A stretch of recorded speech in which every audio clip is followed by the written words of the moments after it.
Hi, வணக்கம் friends. மீண்டும் உங்களை இந்த வீடியோவில் சந்திக்கிறதுல மிக்க மகிழ்ச்சி. இன்றைக்கி நான் ஒரு ஸ்பைசி ஸ்நாக் ரெசிபியோடு தான் உங்களை சந்திக்கிறேன்.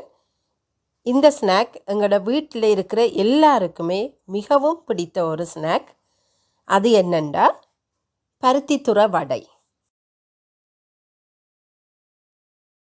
வாங்கோ, இதுக்கு தேவையான பொருட்கள் என்னென்னு பார்ப்போம்.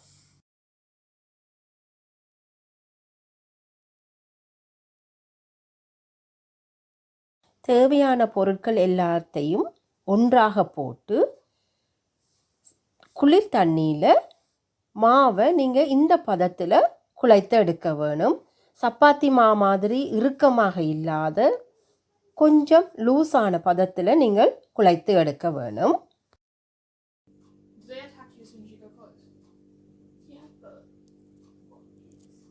இந்த வடையை இலகுவான முறையில் எப்படி நீங்கள் தட்டி எடுக்கலாம் என்று தான் காட்டுறதுக்கு நான் இந்த சப்பாத்தி மேக்கரை யூஸ் பண்ண போகிறேன்.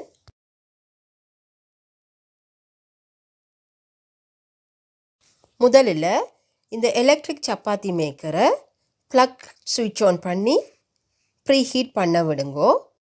இப்போ என்னுடைய சப்பாத்தி மேக்கர் சரியான அளவுக்கு ப்ரீ ஹீட் ஆகிட்டுது. நான் என்ன செய்ய போகிறேன்னா 3 உருண்டைகளை இப்படி எட்ட நான் அந்த சப்பாத்தி மேக்கரில் வச்சு அதை மூடி அழுத்தி ஒரு 1 மினிட் ஹோல்ட் பண்ணி வச்சுருங்க கையை. அதுக்கு பிறகு அந்த ஹேண்டில் எடுத்துட்டு ஒரு 1/2 மினிட்டுக்கு பிறகு நீங்கள் ஓப்பன் பண்ணுங்க.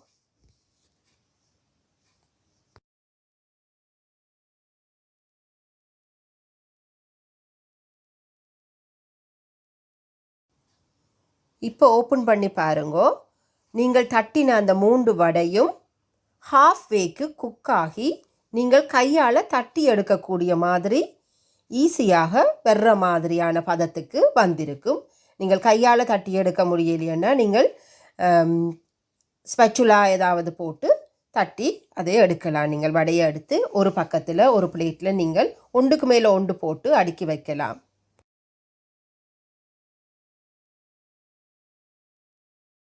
இதுதான் நான் சப்பாத்தி மேக்கரில் போட்டு தட்டி எடுத்து வச்சிருக்கிற பருத்தித்துறை வடை. இது இப்போ ஹாஃப்வே குக் ஆகி இருக்குது.